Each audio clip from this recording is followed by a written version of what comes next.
नमस्कार दोस्तों, कैसे हैं आप लोग। आप सभी का एग्जाम मोड यूपी चैनल पे हार्दिक स्वागत है। ये इस चैनल की सेकंड वीडियो है। इससे पहले हमने आपकी मुद्रास्फीति, आपकी यूपी ट्रिपल एससी लेखपाल के लिए अच्छे से कवर कर लिया है। और इस वीडियो में हम लोग रेपो दर, रिवर्स रेपो दर, आपकी साथ ही साथ सीआरआर या फिर नगद आरक्षित अनुपात के बारे में, और वैधानिक तरलता अनुपात के बारे में, एसएलआर के बारे में, और साथ ही साथ खुला बाजार परिचालन या फिर ओपन मार्केट ऑपरेशन की जो आपकी प्रतिभूतियां हैं उसके बारे में जानेंगे। इस टॉपिक से जितने भी आपके रिसेंट में ट्रेंड हुए हैं, आपकी यूपी ट्रिपल एससी का एग्ज़ाम हुए हैं, वहाँ से इन पांचों टॉपिक में से एक क्वेश्चन हर दूसरे पेपर में देखने को मिला है। तो बहुत हद तक चांसेस है कि एक क्वेश्चन इस वीडियो से आपका आने वाले जो लेखपाल का एग्ज़ाम है उसमें आपको जरूर देखने को मिलेगा। तो बिना आपका टाइम देरी किए आइए स्टार्ट करते हैं। रेपो दर क्या होती है आपकी, दिमाग में रखना है कि रेपो दर आपकी वो दर होती है जिससे आपका आरबीआई के द्वारा कोई बैंक लोन लेता है। मान के चलिए स्टेट बैंक ऑफ इंडिया को पैसों की ज़रूरत पड़ गई, तो वो क्या करेगा, वो आरबीआई के पास अप्रोच करेगा, यानी कि रिजर्व बैंक ऑफ इंडिया के पास, सेंट्रल बैंक जो हमारा है उस पर अप्रोच करेगा। और रिजर्व बैंक ऑफ इंडिया जिस दर पे एसबीआई को लोन देगा वो दर आपकी रेपो दर कहलाती है। ध्यान देना है कि रेपो रेट और रिवर्स रेपो रेट में आपके बैंकों को लोन लेने का काम होता है, ना कि आपकी आम जनता को। तो रेपो दर क्या होती है, यह वह ब्याज दर है जिस पर आरबीआई व्यावसायिक बैंकों को अल्पकालिक ऋण तरलता प्रदान करता है। रेपो दर से आपका जो कोई भी बैंक है वो सेंट्रल बैंक या फिर आरबीआई से लोन मैक्सिमम 14 दिन के लिए ले सकता है। मिनिमम आपका वो 24 आवर्स के लिए, कितने, 24 घंटों के लिए, और ज़्यादा से ज़्यादा वो कितने दिन के लिए, 14 दिनों के लिए ले सकता है। तो ये आसान सी चीज़ें थी।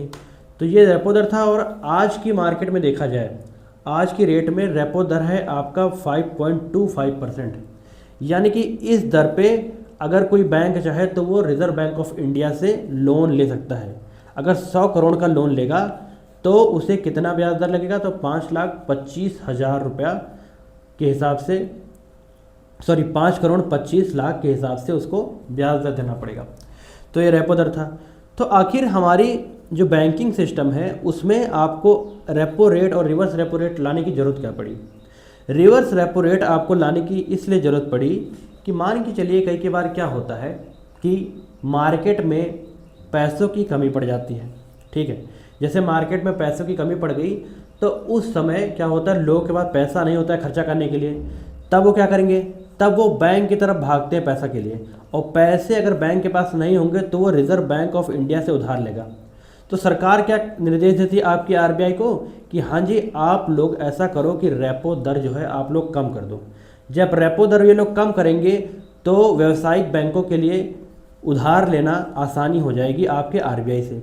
जब आपके व्यावसायिक बैंक उधार आसानी से ले लेंगे आपके आरबीआई से, तो वो कोशिश करते हैं कि वो लोग आम जनता को भी आसानी दर पे, फिर सस्ते दर पे आपके लोन प्रोवाइड करें। जब सस्ते दर पे लोन आपकी जनता के पास, आम जनता के पास आएगा तो वो लोग क्या करेंगे, वो लोग निवेश करेंगे या फिर खर्चा करेंगे, जिसकी वजह से मार्केट में क्या होगी, मार्केट में आपके पैसे का फ्लो बढ़ेगा और मार्केट खुशहाली में आएगी मार्केट में। तो ये तब करा जाता है जब आपके क्या होता है, मार्केट में पैसे की कमी होती है। वही अगर सरकार देख रही है कि बहुत ज़्यादा महंगाई हो गई है, मार्केट में बहुत ज़्यादा महंगाई हो गई है और लोगों के पास बेहिसाब पैसा है, लोग खर्चा कर रहे हैं, लोग मांग बढ़ा रहे हैं, जिसकी वजह से महंगाई बढ़ रही है, तो इस समय क्या करता है सरकार, निर्देश देती है आरबीआई को। तो आरबीआई क्या करती है कि रेपो दर महंगा कर देती है। जब आरबीआई रेपो दर जब महंगा कर देगी, जिसकी वजह से क्या होगा कि व्यावसायिक जो बैंक आपके होंगे, वाणिज्यिक बैंक जितने भी होंगे जैसे एसबीआई वगैरह, इनके लिए लोन लेना आपके लिए महंगा हो जाएगा आरबीआई से। जब इनके लिए लोन लेना महंगा हो जाएगा आरबीआई से, तो ये लोग जो अपने आम जनता है उसको भी महंगे दर पे आपके लोन देंगे। जब महंगे दर पे आपके लोन मिलने लगेगा, क्या होगा इसमें लोगों को, जब लोगों को महंगे दर पे लोन मिलेगा तो वो लोग लोन लेने के लिए अनिच्छुक हो जाएंगे। ठीक है, वो लोग लोन नहीं लेंगे, जिसकी वजह से मार्केट में पैसे का जो प्रभाव है, फिर पैसा जो पूरी तरीके से बह रहा है मार्केट में, उसमें कमी आ जाएगी। जब उसमें कमी आ जाएगी तो लोगों की मांग में कमी आ जाएगी। जब लोगों की मांग में कमी आ जाएगी तो सिंपल सी बात है कि आपकी महंगाई कुछ हद तक कम हो जाएगी। जब मांग ही नहीं होगी, जब चीज़ें बिकेंगी नहीं, तो महंगाई ऑटोमेटिक डाउन हो जाएगी। तो एक तरीके से ये हथियार के तौर पे देखा जा सकता है आपकी महंगाई को कम करना, या फिर साथ में आपके मार्केट में खुशहाली लाने का तरीका, दोनों तरीके से मैंने आपको रेपो दर समझा दिया और होपफुली आपको समझ भी आ गया होगा। तो रेपो दर क्या होता है? रेपो दर वो दर होती है जिससे आपका कोई भी बैंक, जैसे कि SBI हो गया, ICICI बैंक हो गया, ये लोग जिस दर पे आपके केंद्रीय बैंक या फिर रिजर्व बैंक ऑफ इंडिया से जिस दर पे लोन लेते हैं वो आपकी रेपो दर कहलाती है। ठीक है, तो ये रेपो दर के बारे में था, होपफुली आपको समझ आ गया होगा। अब हम लोग आगे चलते हैं। याद रखिएगा कि 5.25% आपका रेपो दर है, ठीक है, आज की डेट में। अब रिवर्स रेपो रेट या फिर रिवर्स रेपो दर भी नाम से जाना जाता है। तो ये आपको क्या होता है? ये क्या होता है कि जब आपके केंद्रीय बैंक यानी फिर RBI, जब RBI जिस दर पे आपके वाणिज्यिक बैंक जितने भी हैं आपके, जैसे कि SBI, ICICI, जिस दर पे इन बैंकों से RBI लोन लेता है उस दर को क्या कहते हैं? तो वो आपकी रिवर्स रेपो दर कहलाती है। अच्छा, एक चीज़ इसमें हमेशा याद रखना कि आपकी जो रिवर्स रेपो दर होगी ये आपकी क्या होगी? रेपो दर से हमेशा कम होगी। क्यों होगी भाई? रिवर्स रेपो दर में क्या होता है कि आपके जो केंद्रीय बैंक है वो लोन लेते हैं, तो केंद्रीय बैंक जो लोन लेते हैं और रेपो दर में क्या होता है कि केंद्रीय बैंक जो लोन देते हैं, दोनों में डिफरेंस होता है। रिवर्स रेपो दर हमेशा कम होती है, जिसके बीच में अगर आप डिफरेंस देखेंगे तो हमेशा आपके केंद्रीय बैंक का फ़ायदा होता है। भाई वो महंगे दर पे लोन दे रहा है और सस्ते दर पे लोन ले रहा है, जो फ़ायदा होता है वही फ़ायदा वो आगे चल के आपको डिविडेंड के रूप में या फिर लाभांश के रूप में आपके सरकार को देता है। जैसे कि पिछले साल आपने सुना होगा, पिछले साल कि 1 लाख करोड़ रुपया दिया केंद्रीय बैंक ने सरकार को, 1 लाख करोड़ रुपया दिया क्योंकि उनका फ़ायदा हुआ था। तो ये फ़ायदा उन्हें इन्हीं सब चीज़ों से होता है। ठीक है, तो रिवर्स रेपो दर आपकी आज के डेट में कितनी है? 3.35%। अब समझिए कि रिवर्स रेपो दर में मैंने आपको बता दिया कि केंद्रीय बैंक आपका लोन लेते हैं आपके वाणिज्यिक बैंक से। अब इसका उद्देश्य क्या होता है? इसके उद्देश्य आपके होते हैं कि बैंकों की अतिरिक्त तरलता को कम करना। मान के चलिए किसी बैंक के पास बहुत ज़्यादा पैसा आ गया है जिसकी वजह से अपने कस्टमर्स को बेतहाशा पैसा बांट रहा है, जिसकी वजह से मार्केट में महंगाई आ सकती है। तो उस महंगाई को कम करने के लिए जब मार्केट में पैसा ही नहीं होगा तो महंगाई ऑटोमेटिक डाउन हो जाएगी। क्या करते हैं कि आपके जो ये होते हैं केंद्रीय बैंक होते हैं, ये लोग लोन के तौर पे आपसे रुपया ले लेते हैं। किससे? वाणिज्यिक बैंक से, जैसे कि SBI। जब इनसे ये रुपया ले लेंगे तो ये लोग अपने कस्टमर को रुपया दे नहीं पाएंगे, जिसकी वजह से बैंकों की अतिरिक्त तरलता आपकी कम हो जाएगी, क्योंकि अब पैसा किसके पास आ गया? RBI के पास आ गया। सेकंड चीज़ है मुद्रा आपूर्ति और महंगाई पर नियंत्रण करना। अब महंगाई पर कैसे नियंत्रण करता है? मान के चलिए कि आपके मार्केट में बहुत पैसा है, मैंने आपको बताया मार्केट में पैसा बहुत ज़्यादा है जिसकी वजह से लोग मांग कर रहे हैं, तो महंगाई आपकी बढ़ रही है। अब रिवर्स रेपो दर में क्या होगा? रिवर्स रेपो दर में आपका केंद्रीय बैंक छोटे मोटे बैंकों जैसे कि SBI इनसे लोन ले लेगा। जब इनसे लोन ले लेगा तो इनके पास पैसा आपका होगा नहीं। ठीक है, क्या करेगा? ये क्या करेगा? RBI उस समय रिवर्स रेपो रेट की जो दर होती है वो बढ़ा देती है। क्या बढ़ा देती है? जब मान के चलिए 5% के आसपास कर दिया, 5% के आसपास कर दिया, तो अब क्या होगा कि जो आपके वाणिज्यिक बैंक होंगे वो कस्टमर्स को रुपया ना देके आपके RBI के पास पैसा रखना ज़्यादा सुरक्षित समझेंगे। ठीक है, तो ये पैसा इनको RBI को आपको दे देंगे। तो क्या होगा? अब जब 5% इन्होंने करा है तो ये भी अपने कस्टमर्स के लिए, जैसे कि SBI अपने कस्टमर्स के लिए 5% की आपको क्या करेंगे? दर देंगे। जब लोग उनके पास पैसा जमा करेंगे तो उनके वो 5% मुनाफा मिलेगा। तो लोग दौड़े दौड़े क्या होंगे? आपके बैंकों के पास रुपया जमा करने आ जाएंगे। बैंकों के पास लोग रुपया जमा करने आ जाएंगे तो क्या होगा कि मार्केट में जो रुपया घूम रहा था अब वो बैंकों के पास आ गया। जब मार्केट में रुपया ही नहीं रहेगा तो महंगाई आपकी ऑटोमेटिक डाउन हो जाएगी। समझे ये बात? इसलिए यहाँ पर महंगाई नियंत्रण की बात करी गई है। तो ये भी आपका एक हथियार के तौर पे इस्तेमाल किया जाता है आपके RBI के द्वारा महंगाई कंट्रोल करने के लिए। ठीक है, तो ये हो गया। अब रिवर्स रेपो दर इस समय आज की डेट में कितनी है? 3.35%। रिलेट करते चलिएगा, एग्जाम में क्वेश्चन आता है, अगर ऐसे आएगा तो आप लोग सही कर लेंगे। ठीक, तो ये 2 बातें हो गई। अब हम लोग तीसरी बात पे चलते हैं। आपके तीसरा आपका है नगद आरक्षित अनुपात, यानी कि कैश रिजर्व रेशियो। अब ये भी तरीका आपका अपनाया जाता है कई बार रिजर्व बैंक के द्वारा, ताकि आपकी महंगाई कंट्रोल करी जा सके। मार्केट में अगर बहुत ज़्यादा रुपया है तो क्या होता है? कैश रिजर्व रेशियो को आपकी RBI क्या करती है? बढ़ा देती है। अब समझिए थोड़ा कैश रिजर्व रेशियो या फिर नगद आरक्षित अनुपात होता क्या है, ध्यान से समझिए। ये आपकी वह न्यूनतम प्रति, यहाँ पर जो भी लिख रखा है उस पर ध्यान दीजिए, थोड़ा बेसिक देसी भाषा में समझिए। ठीक है, मान के चलिए जो पैसा आपके पास 100 रुपया का आपके पास किसके पास आया है, 100 रुपया आपके पास आया है एसबीआई के पास। तो जो रुपया उसे सिक्योरिटी के तौर पे, जो रुपया उसे सिक्योरिटी के तौर पे कैश की फॉर्म में, नगद की फॉर्म में सेंट्रल बैंक ऑफ इंडिया यानी कि आरबीआई के पास जमा करना पड़ता है, आरबीआई के पास जमा करना पड़ता है, वो आपका नगद आरक्षित अनुपात कहलाता है। तो यह पैसा आपकी क्या होता है, ये मार्केट से बाहर चला जाता है और यह आरबीआई के पास जमा रहता है। जब भी कंडीशन खराब आएगी तब आरबीआई ये पैसा लौटा सकता है आपके बैंकों को, ठीक है। जब ये पैसा इनके पास जमा है, इसका मतलब है कि इसका पैसे का इस्तेमाल आपके जो बैंक है वो लोन देने में नहीं कर सकते हैं।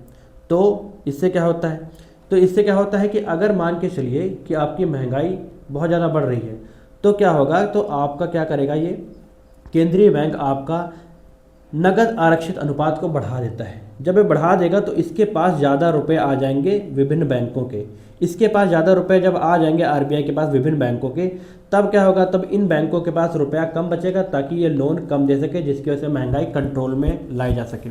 तो होपफुली आपको सीआरआर का मतलब समझ आ गया होगा। याद रखिएगा कि नगद के रूप में पैसे जमा होते हैं सीआरआर में, ठीक है। इसके उद्देश्य क्या होते हैं, उद्देश्य का होता है बैंकों में तरलता बनाए रखना और जमाकर्ताओं के हितों की सुरक्षा करना, जैसा मैंने आपको बताया।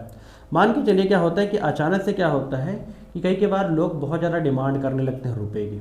अचानक से लोग बैंक की तरफ भागते हैं कि हाँ हमें पैसा निकालना है अपना, हमको कोई ज़रूरत है। इसको इंग्लिश में कहते हैं बैंक रन की कंडीशन। तो जब बैंक रन की कंडीशन आती है तो उस समय क्या होता है, सीआरआर का जो रुपया है आपका केंद्रीय बैंक ये रिलीज कर देती है, बैंकों के पास रुपया लौटा देती है इनको, ताकि ये लोग अपनी जो ऐसी कंडीशन आई है जिसकी वजह से लोग बेतहाशा रुपया निकाल रहे हैं, इस सिचुएशन को संभाल सके। तो यही आपका सीआरआर कहलाता है। याद रखिएगा ये सिक्योरिटी के तौर पे करता है आरबीआई। तो ये आपका सीआरआर हो गया। अब सीआरआर आपकी आज की डेट में कितना है, 3% है। कितना है, 3% है। इसके बाद हम लोग आगे चलते हैं नेक्स्ट स्लाइड पे एसएलआर समझने के लिए। वैधानिक तरलता अनुपात, ये क्या होता है, वैधानिक तरलता अनुपात में क्या होता है कि जो बैंक होते हैं जैसे कि एसबीआई हो गया, साथ में आईसीआईसीआई बैंक हो गया, ये लोग क्या करते हैं कि जनता के द्वारा जो भी डिपॉजिट इनके पास करा गया है, जनता के द्वारा जो भी डिपॉजिट इनके पास करा गया है उसका कुछ भाग निकाल कर ये लोग अपने पास खुद जमा करते हैं, खुद जमा करते हैं। इसका मतलब वो पैसा आप लोन के तौर पर नहीं दे सकते हैं। तो वो दर है आज की डेट में 18%, यानी कि अगर 100 रुपया उनके पास आया तो 18 रुपया वो लोग अपने पास जमा रखेंगे, ताकि कोई ख़राब से ख़राब कंडीशन आ जाए जैसे कि बैंक रन वाली मैंने आपको बताई थी, तो उसमें ये पैसा इस्तेमाल किया जा सके। इसका मतलब ये 18 रुपये वो लोग अब इस्तेमाल नहीं कर सकते हैं लोन देने के लिए, 18% है। अब वो लोग जो ये जमा करेंगे वो कौन कौन से फॉर्म में कर सकते हैं, पैसा जो लोग जमा कर सकते हैं वो कैसे कैसे फॉर्म में कर सकते हैं, 3 चीज़ों में कर सकते हैं। पहला नगद, ठीक है, और दूसरा आपका होता है गोल्ड के फॉर्म में या फिर सोने के फॉर्म में वो लोग अपने पास रख सकते हैं, और तीसरा आपका होता है सरकारी प्रतिभूतियाँ, गवर्नमेंट सिक्योरिटीज़ के फॉर्म में भी वो लोग रख सकते हैं। ठीक है, गवर्नमेंट सिक्योरिटीज़ क्या होती है ये अगले पेज में आपको समझाता हूँ, बस यहाँ समझिए कि 3 चीज़ों में वो लोग पैसा अपना जमा कर सकते हैं। बैंक ज़्यादातर क्या करते हैं, या फिर गोल्ड के फॉर्म में या फिर सरकारी प्रतिभूति के रूप में वो लोग इसको एसएलआर मेंटेन करते हैं अपना, ताकि वो उनके पास नगद बचा रहे और वो लोग लोन दे सके। तो ये एसएलआर आपका होता है। इसमें भी सेम चीज़ आपके उद्देश्य यही होते हैं और इसका तरीका भी बिल्कुल सेम होता है आपका। तो ये एसएलआर था। एसएलआर में याद रखिए कि बैंक अपने पास खुद रुपया जमा करता है, तो ये एसएलआर है। अब हम लोग आगे चलते हैं, आपकी ओपन मार्केट ऑपरेशन या फिर खुला बाजार परिचालन समझने की कोशिश करते हैं। इसका क्या होता है, इसका मतलब होता है कि जब आपके सरकार को रुपए की ज़रूरत पड़ती है, एक पेज ऐड कर लेता हूँ, थोड़ा अच्छे समझा दूंगा ताकि आप कभी भूले ना, थोड़ा समझते चलिएगा कि आपकी जो गवर्नमेंट है, सरकार है, सरकार को जब रुपए की ज़रूरत पड़ती है तब वो क्या करती है, तब वह RBI reserve bank of India को निर्देश देती है कि हाँ जी हमें पैसे की ज़रूरत है और आप लोग सरकारी प्रतिभूति इशू करिए। सरकारी प्रतिभूति ये लोग इशू करते हैं तो 2 फॉर्म में करते हैं, एक आपका बिल के फॉर्म में, दूसरा आपका बॉन्ड के फॉर्म में। याद रखिएगा, बिल में क्या होता है कि 90 दिन से कम का लोन, 365 दिनों से कम का लोन आपका कौन लेती है, सरकार लेती है आरबीआई के जरिए, किससे, विभिन्न बैंकों से। और जब बॉन्ड की फॉर्म में इशू करती है तो यह 365 डेज से ज़्यादा होता है, इतने का वो लोग लोन लेते हैं, इनसे इतने दिन से ज़्यादा का लेंगे तो वो बॉन्ड कहलाता है। अब सरकारी प्रतिभूति ये इशू करता है आपकी आरबीआई। क्या करता है सरकार, क्या करती है, एक वो जारी करती है, एक पत्र जारी करते हैं कि हाँ जी हम आपसे लोन ले रहे हैं, जिसके बदले हम आपको एक सर्टिफिकेट दे रहे हैं। वो सर्टिफिकेट जब वक्त आने पर आप भंजाएंगे हमसे या फिर आप हमको लौटाएंगे तो हम लोग आपको आपके जो आपने रुपए हमें लोन के तौर पे दिए हैं वो आपको हम लोग लौटा देंगे। ठीक, तो ये सर्टिफिकेट आपको देता है।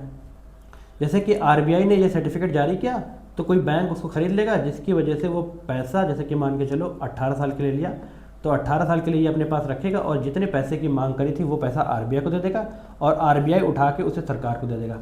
अब सरकारें क्या करती हैं, सरकारें यही पैसा उठाकर आपने जितनी कल्याणकारी योजनाएं हैं इसमें खर्चा करती हैं।